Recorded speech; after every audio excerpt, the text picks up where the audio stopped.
E-commerçante, on va voir maintenant la partie la plus importante de la stratégie pour récupérer un maximum de paniers qui est comment trouver ses freins à l'achat.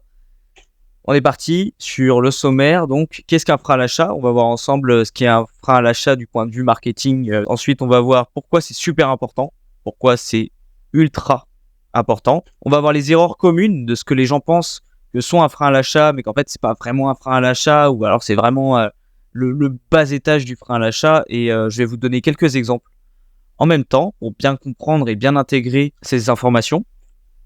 Ensuite, trouver ses freins à l'achat avec ses prospects ou ses clients. Parce que forcément, on va devoir les trouver, les freins à l'achat. Comment on va les faire ? Qui demander de mieux que directement les prospects, ceux qui ont fait un panier abandonné par exemple, ou alors directement sur le site, ceux qui sont réticents, ou alors directement les clients qui potentiellement se sont posés déjà des questions. On va voir comment faire pour trouver ses freins à l'achat et en demandant à ses prospects et clients. Et aussi comment devancer ses clients grâce à leur propre data. Alors ça j'adore. C'est comment en gros trouver les freins à l'achat grâce aux data de vos concurrents. Donc c'est-à-dire analyser leur propre data pour trouver des freins à l'achat. Donc très utile si vous venez d'arriver sur une nouvelle niche, que vous vendez un produit depuis très peu de temps et que vous voulez avoir une réponse à cette question très rapidement. Au lieu de demander directement à vos prospects ou en complémentaire, demander à ses prospects et clients et en même temps aller voir ce qui se fait au niveau de vos concurrents. Quoi qu'il arrive, c'est grâce à la data de vos concurrents que vous allez trouver vos freins à l'achat si vous ne pouvez pas faire la première stratégie. Qu'est-ce qu'un frein à l'achat ? Alors un frein à l'achat, tout simplement, c'est la raison pour laquelle vos prospects n'ont pas acheté le produit, mais pourtant ils sont intéressés. Ils sont intéressés par le produit, ils ont visité votre site, ils sont allés voir vos pages produits, mais par contre ils n'ont pas acheté, ou alors ils ont fait un abandon de panier. Pourquoi ils n'ont pas acheté ? C'est cette raison qui s'appelle donc un frein à l'achat. Et trouver ce frein à l'achat va en fait permettre de... Pourquoi c'est super important ? Ça va permettre directement de récupérer un maximum de paniers abandonnés. Ça, c'est les gens. Et qu'est-ce que vous voulez de vos visiteurs ? Vous voulez récupérer un maximum d'argent. Le problème, c'est que c'est bouché. C'est bouché. Il y a quelque chose qui les perturbe. Ils ne veulent pas donner leur argent. Donc moi, mon objectif, c'est justement vous aider à trouver le déboucheur ultime. La raison, cette petite information qui vous manque et qui vous coûte beaucoup d'argent étant donné que vos prospects n'ont pas la réponse à cette question, n'ont pas les informations nécessaires à passer la commande. Ils ont des freins à l'achat et du coup, on va trouver ensemble les freins à l'achat qui va permettre de justement déboucher le tuyau et améliorer votre conversion, améliorer votre taux de récupération panier, etc., etc. C'est pour ça que c'est super important de travailler ces freins à l'achat, c'est parce que c'est tout simplement la raison principale pour laquelle les gens n'achètent pas. Les erreurs communes des freins à l'achat, allons sur Internet. Voilà, donc je suis allé sur Google pour aller chercher les freins à l'achat en e-commerce. Et qu'est-ce qu'on voit directement ? En fait, les premiers liens, ça parle directement de... J'imagine que ça va parler du prix, que ça va parler de la livraison. Alors voilà, on a impossibilité d'essayer. On a les frais de port à 54%, 52%, les gens ont peur de l'arnaque, 33% remboursement et échange, 30% sécurité de paiement. Donc voilà, ça c'est les freins à l'achat qui sont plutôt classiques. Et c'est les freins à l'achat qu'on retrouve sur les premiers liens de Google en fait. Voilà, c'est que des choses très basiques. Et du coup, la plupart du temps, pensez que l'unique raison, c'est soit le prix ou soit la livraison en fait. Qu'est-ce qu'on va faire de cette information-là ? Le prix va proposer une réduction. Mais bon, si la personne, elle a des questions sur ce produit ou elle n'a pas confiance sur le fait que ce produit fonctionne pour elle, ou alors, comme on peut voir, elle ne peut pas l'essayer, donc au vu du prix, elle ne veut pas acheter. En fait, en prenant le prix comme simple frein à l'achat, la seule chose que vous pouvez faire, en fait, c'est proposer une réduction encore plus grosse, proposer une réduction encore plus grosse. Et en fait, pour toutes les personnes qui n'ont pas le prix comme frein à l'achat, proposer 1 milliard de réductions, si elles sont pas intéressées par le produit pour X ou Y raison, elles vont pas être intéressées, elles vont pas acheter. Qu'en fait, il y a souvent quelque chose de plus profond, en fait, dans le frein à l'achat du prix. Donc oui, effectivement, le prix est trop élevé et moi, ça m'empêche de payer parce que forcément, si le prix était à 1 euro gratuitement, je le prendrais. Mais par exemple, si on est sur les produits démaquillants pour la peau, on peut avoir le frein à l'achat de, par exemple, est-ce que ça va pas irriter ma peau ? Ou est-ce que le fait de le mettre à la machine, parce que c'est réutilisable, est-ce que le fait de le mettre à la machine va pas poser problème au niveau de la peau ? Je sais pas, il y a énormément de raisons. Ça peut être aussi, est-ce que pour le prix, la durabilité va être bonne ? Est-ce que ça se trouve, j'ai utilisé 10 fois ? Après, le pad va devenir tout marron et j'aurais plus envie de l'utiliser parce que les cotons, c'est blanc à chaque fois, parce que je les achète, ils sont tout neufs et je les jette à la poubelle et ça reste blanc vraiment très pur. Donc ça peut être un problème. Et le prix, du coup, effectivement, le problème, c'est le prix, parce que si le produit était gratuit, il l'achèterait pour tester. Mais en fait, la vraie raison, c'est est-ce que c'est adapté pour moi ou pas? Est-ce que la durabilité est bonne? Est-ce que le produit va rester blanc longtemps? Ça, c'est des vrais freins à l'achat. Et si en fait on découvre que ce sont des freins à l'achat que beaucoup de personnes ont, le fait de répondre à ces freins à l'achat là directement dans les emails, dans les SMS ou dans votre retargeting au niveau des publicités, ça va faire que toutes ces questions que les prospects se posaient sur le produit qui les empêche d'acheter ont été répondues. Du coup, ils sont beaucoup plus enclins à acheter le produit. Voilà, si c'est la livraison, bah écoutez, ça c'est pareil. S'ils ne veulent pas acheter le produit parce que la livraison est trop longue, peut-être que c'est parce que votre produit ne résout pas assez le problème pour eux. Votre produit ne paraît pas assez unique, donc ils préfèrent ne pas acheter plutôt que d'attendre quelques semaines.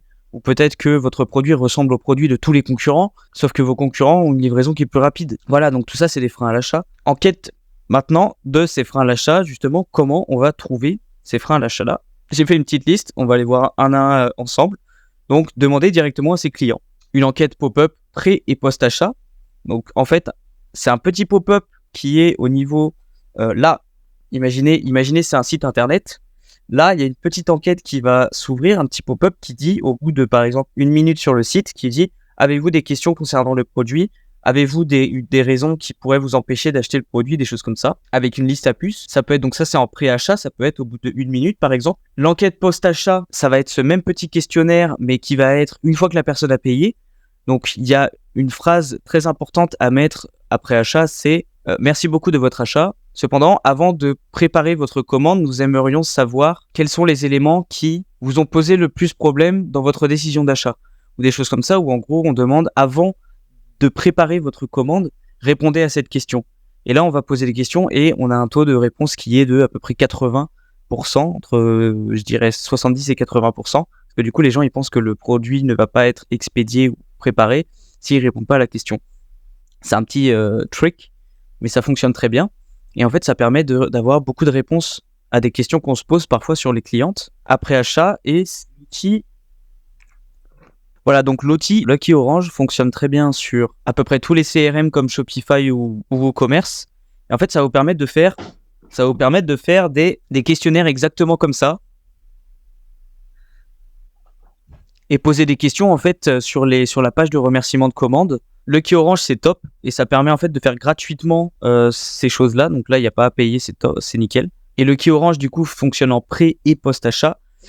Questionnaire email post-achat. Donc là, je parle de, par exemple, ils vont acheter. Et une fois qu'ils ont acheté, sur l'email de remerciement ou sur un email qui va être un petit peu plus tard, on va demander directement les raisons pour lesquelles ils auraient pu ne pas acheter ou quoi que ce soit. En fait, on va poser directement les questions de frein à l'achat. Analyser les commentaires sous ces publicités. Donc, si vous faites du Facebook Ads, de l'Instagram Ads, du Snapchat Ads, peu importe, si vous faites des publicités de manière générale, si vous avez un endroit où les gens échangent et parlent de vos produits, c'est intéressant d'aller voir directement sur ces endroits-là. Souvent, par exemple, sur Facebook, il y a beaucoup de personnes qui priment très ouvertement et parfois de manière clivante sur un produit, donner leur opinion. Donc, faut pas hésiter à aller puiser sur les questions et des fois, en fait, des avis, des critiques qui ne sont pas constructives, peut-être très constructives. Par exemple, si on est sur le pad démaquillant réutilisable, s'il y a une personne qui dit dans vos commentaires « Oui, et c'est la marmotte qui fait les chocolats, qui emballe le chocolat », c'est une critique qui est très très peu constructive, mais on peut comprendre qu'en fait que la personne, elle ne croit pas à l'argument de vente de votre produit, elle ne croit pas au bénéfice de votre produit. Du coup, potentiellement, il faudrait rajouter des preuves scientifiques ou des choses comme ça qui puissent lever ces freins à l'achat-là, par exemple. On a appelé vos paniers abandonnés, j'adore celui-ci, et celui-ci, je le fais pour mes clients.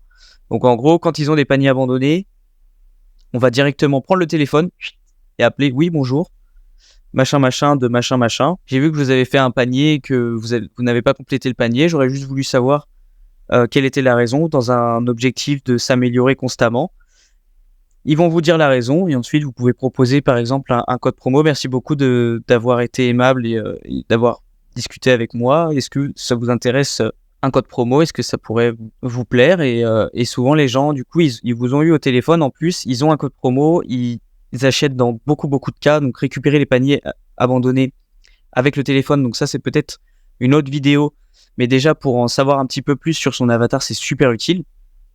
Et ensuite, la méthode un peu avancée, c'est de mettre des boutons interactifs dans les emails d'abandon panier. Donc là, dans les emails d'abandon panier, on peut mettre des boutons. Quelles sont les raisons? Et il faut cliquer sur les boutons pour en quelque sorte voter pour la raison. Et ensuite, sur le long terme, en fait, on va aller voir les résultats de ce questionnaire-là. Alors en 5, moi, ce que j'aime beaucoup faire en plus, c'est directement d'aller voir la data de ses propres concurrents, d'aller voir sous leur publicité, d'aller voir les commentaires sous les articles, par exemple, qu'ils postent, d'aller voir la FAQ, la FAQ directement sur leur site, voir s'il y a des questions. Allez voir aussi les éléments qui sont fortement mis en avance. Par exemple, si c'est un produit qui peut poser des problèmes de sécurité, si vous voyez que vos concurrents qui font beaucoup plus de chiffres parlent beaucoup de sécurité, il faut que vous parliez aussi beaucoup de sécurité. Potentiellement, c'est un frein à l'achat qui sera important à casser. Donc voilà, il y a énormément de possibilités. Ce que je vous conseille, c'est d'aller voir sur Facebook Ads Library, ou Meta Library. Donc en gros, ici, vous pouvez mettre le lien d'un concurrent qu'on va mettre. Donc par exemple, j'ai mis Lucky Orange et ça va nous donner en fait toutes les publicités que Lucky Orange, donc le site Lucky Orange, utilise pour envoyer leurs clients. Donc voilà, on voit. Donc là, on voit que c'est pas des bonnes publicités. Mais là, par exemple, on voit qu'ils ont des publicités. Comme ça, on peut aller directement sur les publicités, aller voir les commentaires et voir ce que les gens disent du produit, les questions qu'ils posent en commentaire, etc., etc. Donc très intéressant cette stratégie. Et je vous invite à la faire sur tous vos concurrents qui ont le même produit ou des produits similaires, parce que les interactions, c'est des interactions que vous aurez aussi beaucoup. Et vous pourrez aussi voir quelle tranche d'âge vous avez dans les commentaires, quelles sont les personnes qui se plaignent le plus, les personnes qui adorent le produit, etc., etc. En y pensant, vous pourriez même aller voir ceux qui apprécient le produit dans les commentaires et leur proposer vos produits gratuitement en échange de faire un comparatif. Si vous savez que vos produits sont meilleurs, en échange de demander à vos clients de faire un comparatif entre les produits, et ce comparatif-là, vous allez pouvoir le réutiliser pour faire un article qui va vous aider à vendre, pour faire une campagne email, par exemple, ou des choses comme ça. Bref, bon, je sais pas si c'est très sympa pour la concurrence, mais si vos produits sont meilleurs. Et voilà, donc une fois que vous avez une liste des raisons pour laquelle vous pensez que vos prospects n'achètent pas vos produits, vous faites une liste et on va bientôt pouvoir les tester. Donc on va tester ces différents freins à l'achat. Donc vous allez avoir une liste. Alors en premier, je pense que les prospects ont peur que ça ne leur aille pas au niveau de la taille. Donc là, on va pouvoir tester de, par exemple, donner un tableau détail qui est très très détaillé. On peut parler aussi de l'élasticité du produit pour s'adapter à toutes les tailles. En deuxième, on peut avoir qu'ils ont peur que ça les grossisse. Donc on peut parler de la technologie, de l'élasticité aussi, qui fait que le legging est super smooth. Je sais pas si pourquoi j'ai un legging dans la tête. Ils ne pensent pas que le côté gainant du legging soit adapté à leur morphologie. Donc là, on peut montrer par exemple des photos de clientes avec une morphologie plus spéciale, peut-être plus ronde ou plus fine, avec le produit qui fonctionne quand même très bien, etc. Bref, faites une liste, on va bientôt les tester. Mais avant, on va parler de l'angle de communication dans la prochaine vidéo. Ou alors, donc, comment se démarquer par sa personnalité, comment faire en sorte que quand ils ouvrent les emails, ils ont la réponse à leur frein à l'achat.